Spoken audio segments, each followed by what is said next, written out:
গতকালকে হচ্ছে আমরা যখন আমাদের জায়গা থেকে জানতে পারি যে সাতপন্থীদের স্টুডেন্ট যে গ্রুপগুলো রয়েছে তারা সচেতন ছাত্র সমাজ বা এরকম একটি নাম দিয়ে আসলে আমাদের প্রধান উপদেষ্টার যে বাসভবন অর্থাৎ যমুনা এটি ঘেরাও করার কিংবা এর সামনে অবস্থান কর্মসূচি নেওয়ার একটি পরিকল্পনা করে, তখন আমরা আমাদের জায়গা থেকে তাদের মধ্যকার যে সমস্যাগুলো এই সমস্যাগুলো সমাধানের জন্য দুই গ্রুপে তাবলিগের অর্থাৎ সাতপন্থী গ্রুপ এবং জোবাইরপন্থী যে গ্রুপ এইগুলোর মধ্যে তাদের মধ্যে যে বিভিন্ন রকমের সমস্যা চলছে এগুলোর জন্য একটি যৌক্তিক উপায় সমাধান হয়, এটির জন্য আমরা প্রথমে গতকালকে রাত 12টার দিকে আমাদের জায়গা থেকে বিশ্ব অর্থাৎ আমাদের টঙ্গীর যে পশ্চিম সাইডে যে মসজিদটি রয়েছে ওই মসজিদের ওইখানে যাই যেখানে সাতপন্থীরা এখন অবস্থান করছে। সেই জায়গাটিতে আসলে আমরা গিয়ে তাদের সাথে রাত 12টা থেকে প্রায় 2টা পর্যন্ত কথা বলি এবং তাদের জায়গা থেকে তারা যে চিন্তাটি করেছিল সকাল 10টায় এখানে তারা অবস্থান কর্মসূচি ঘোষণা করবে এরকম একটি কথা ছিল এবং তারা বলেছিল এটি কেন, কারণ তারা মাওলানা সাদ সাহেবের ভিসা চায় এবং তারা তাদের জায়গা থেকে 5 দিনের জোর করার 20 থেকে 25 তারিখ পর্যন্ত জোর করার একটি দাবি জানায়।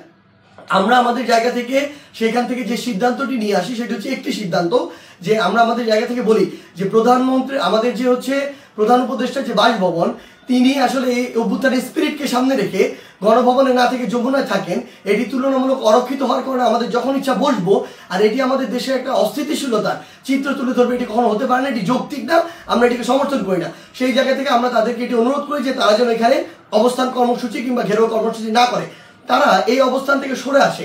তারা তাদের জায়গা থেকে স্পষ্টভাবে দুইটি দাবি জানায়।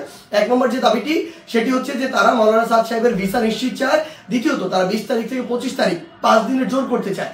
আমরা তাদের কাছে বলি যে 5 দিন করে যাবেন কিনা এই কমিটমেন্টটুকু যদি আপনাদের থাকে যে 25 তারিখ আপনাদের যখনই শেষ হয়ে যাবে তখন আপনারা চলে যাবেন, তাহলে আমরা আমাদের জায়গা থেকে এই দুইটি দাবি নিয়ে আরেকটি যে গ্রুপ রয়েছে যারা এখন কাকরাইল মসজিদে অবস্থান করছে জোবাইরপন্থী গ্রুপ এবং সেখানে হেফাজতের নেতৃবৃন্দ রয়েছেন তাদের সাথে আমরা গিয়ে কথা বলবো।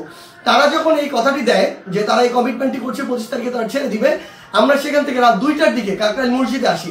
সেখানে আমাদের জোবাইরপন্থীদের যারা মাওলানা রয়েছেন যারা সিনিয়র নেতৃবৃন্দ রয়েছেন তারা ছিলেন, হেফাজতের যারা সিনিয়র নেতৃবৃন্দ মাওলানা মামুনুল হক সাহেব মাওলানা মাহফুজুল হক সাহেব তারা ছিলেন, সকলে ছিলেন।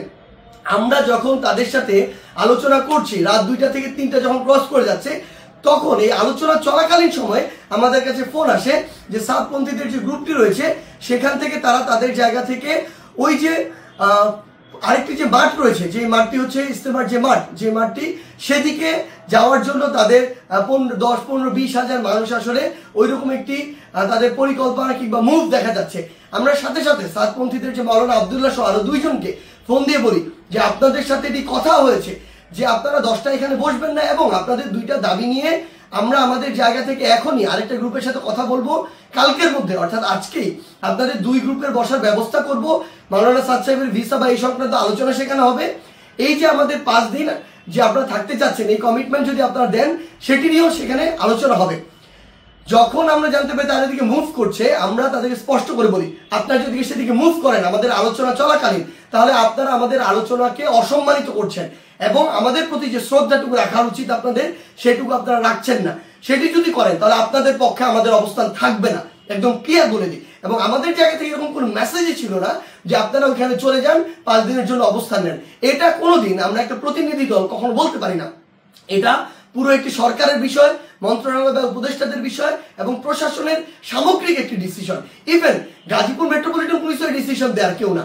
সেই জায়গা থেকে তারা এইসব কোনো কিছু তোয়াক্কা না করে যেটা হলো যে সেখানে এই দখলের বিষয়টিতে সেদিকে চলে যাওয়া হলো এবং ফাইনালি এখানে একটি সংঘর্ষ ঘটলো, যেই সংঘর্ষে 3 থেকে 4টি প্রাণ আমরা হারিয়েছি। আসলে সবচেয়ে গুরুত্বপূর্ণ কথা গতকালকে আমরা তাদেরকে বলেছি যে তাবলিগের আসলে আপনারা যেই কাজগুলো করছেন এগুলো তাবলিগের স্পিরিটের সাথেও যায় না, এগুলো ইসলামের মুসলিমের স্পিরিটের সাথেও যায় না, কোনো কিছুর সাথে যায় না। এখানে আপনাদের ব্যক্তিগত গোষ্ঠীগত কোনো জিনিসের মানে বহিঃপ্রকাশ আপনারা এখানে ঘটাচ্ছেন, ক্ষোভের হোক দ্বন্দ্বের হোক এই বহিঃপ্রকাশগুলো ঘটাচ্ছেন।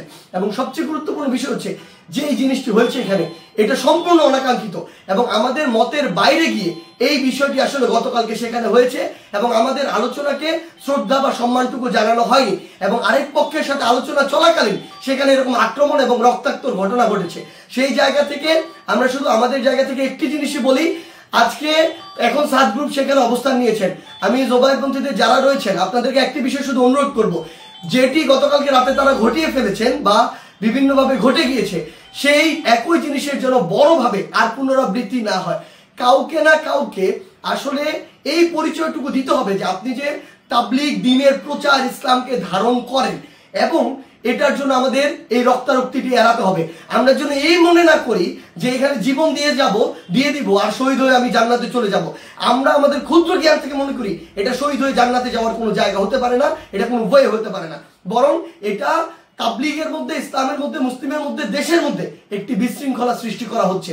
আমরা প্রশাসনকে উদাত্ত আহ্বান জানাই আমাদের জায়গা থেকে, গতকালকে যারা এটার সাথে সংশ্লিষ্ট ছিল, জড়িত ছিল, তাদের দৃষ্টান্তমূলক শাস্তি দিতে হবে। তারা যদি ইভেন কোনো একটি গ্রুপের সর্বোচ্চ নেতা হয়, তার বিরুদ্ধেও যথাযথ ব্যবস্থা নিতে হবে, আইনের আওতায় নিয়ে আসতে হবে। আদারওয়াইজ এই জিনিসটিকে যেভাবে চিত্রায়িত করা হচ্ছে সেটি কোনোদিন তাবলীগ হোক, মুসলিম হোক, ইসলাম হোক, কোনো কিছুর স্পিরিটের সাথে যায় না এবং এটি হতে পারে না।